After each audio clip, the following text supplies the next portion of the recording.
Dari saya punya partai sampai akhirnya jadi presiden dan lain sebagainya.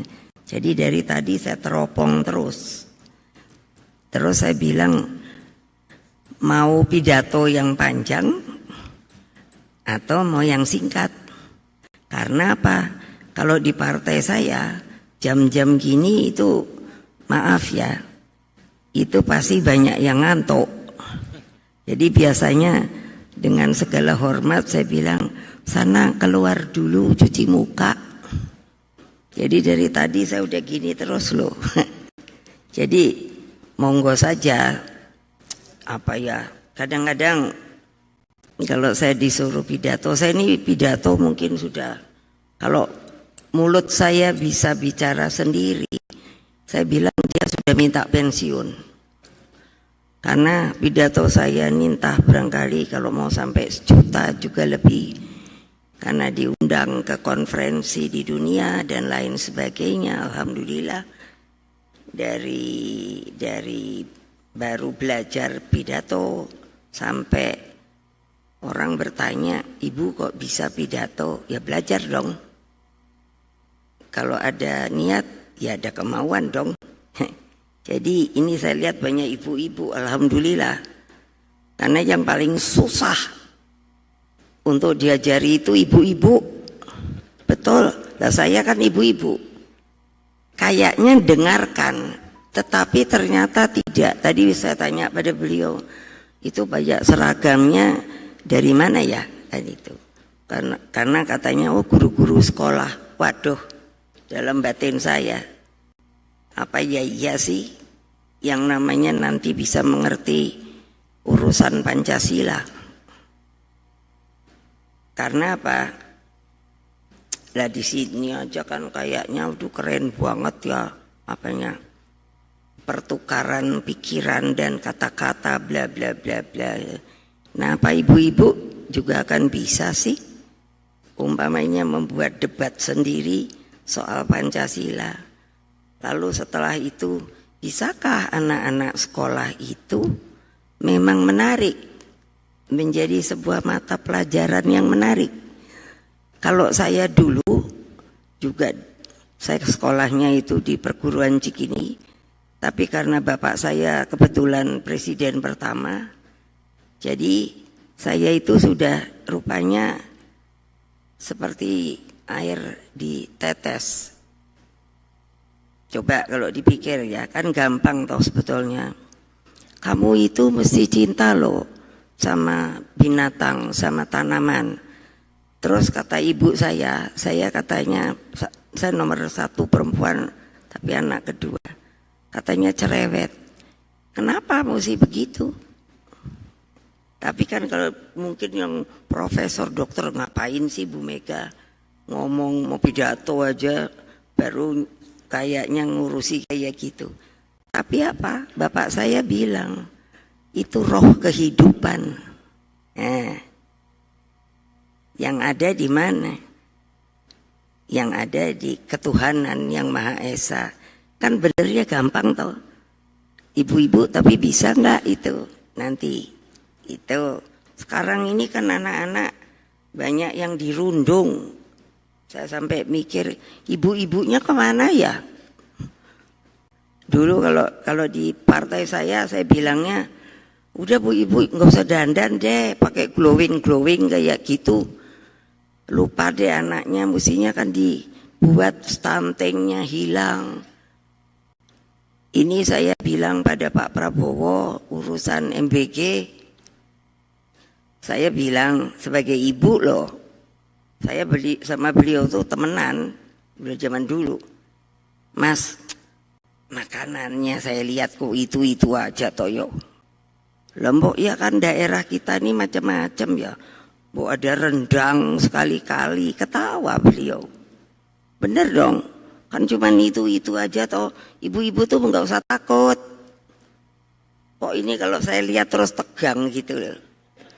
Loh saya pernah kuliahnya di psikologi loh, makanya mau tahu kan saya cuma dibilang presiden kelima, dokter saya tuh 3 loh, profesor saya 3 loh, tapi nggak belian loh.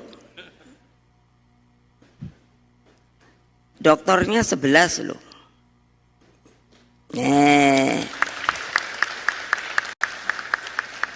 Mbok kalau tepuk tangan tuh nggak jangan kayak zaman dulu loh, zaman Orde Baru, tepuk tangan aja itu disuruh loh. Ingat apa enggak? Saya aja ingat kok. Manggala tuh kalau ini kan BPIP. Iya, Manggala itu kan yang ngurusi katanya Pancasila, datang ke saya. Terus saya ya bilang gitu, Mas, mosok sih tepuk tangan aja mesti dikongkon, ku ngopo to yo. Oh memang gitu supaya kayaknya tuh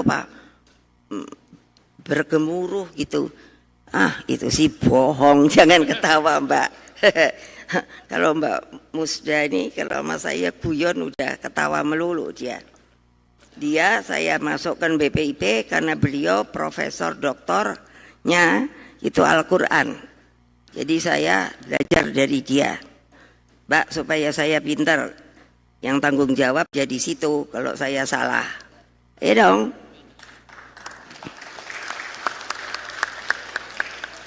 Loh ini saya Roger loh. Karena saya ketua dewan pengarahnya. Hehe.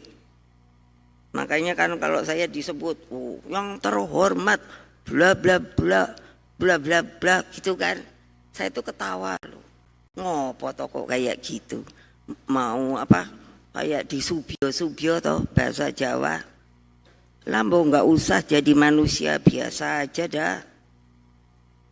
Saya nih mikir nih ada dua nih versi tuh kan.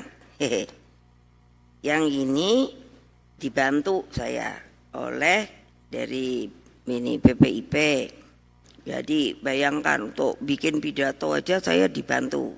Jadi terima kasih banget sama pimpinan tim tuh Pak Surahno SHM HUM. Loh, saya sih terus terang aja, tapi karena gini, kalau saya sendiri yang mengeluarkan pikiran saya bisa 5 jam loh, sanggup apa enggak? Hanya bohong. Udah sama saya itu Bloko Suto aja. Kan saya udah bilang, saya pernah kuliah di psikologi. Saya itu bisa tahu loh, maaf ya, pengkhianat tuh kayak apa. Kaki dua tuh kayak apa. Yang jujur teguh kayak apa. Karena saya kan punya partai. Iya loh, jadi saya bisa tengtak. Terus bapak saya kan pendiri republik ini. Dulu beliau tuh pernah nanya gini, wah kan waktu baru jadi presiden seumur hidup. Nah ini masukkan ke arsip. Beliau ini nanya, kan orang datang, wah sumonggo bla bla bla bla. Kalau orang ini saya tuh terus nggak tahu. Toto bapak saya nanya, Mega sini, datang nih. Kalau kamu lihat tamu kayak gitu ya, nanti yang ninggalkan bapak duluan itu siapa? Betul loh. Saya berani disumpah, itu pertanyaannya. Terus jawaban saya? Bapak bertanya, saya menjawab, tidak ada diskusi. Kenapa saya sekarang mau bernostalgia soal Bung Karno? Karena kan ntar lagi 17 Agustus.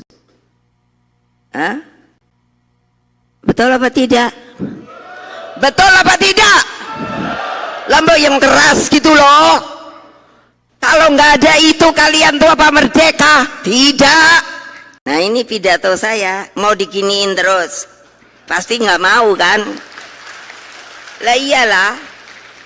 Ini Ibu Mega beneran gitu. Bukannya yang terhormat. Aduh mabok dah gua. Udah capek, udah terlalu itu yaitu orang-orang itu. Saya bilang yang itu Pak hati-hati, yang sana Pak hati-hati, yang di situ loh Pak. Terus dia kayaknya kan gitu, kenapa?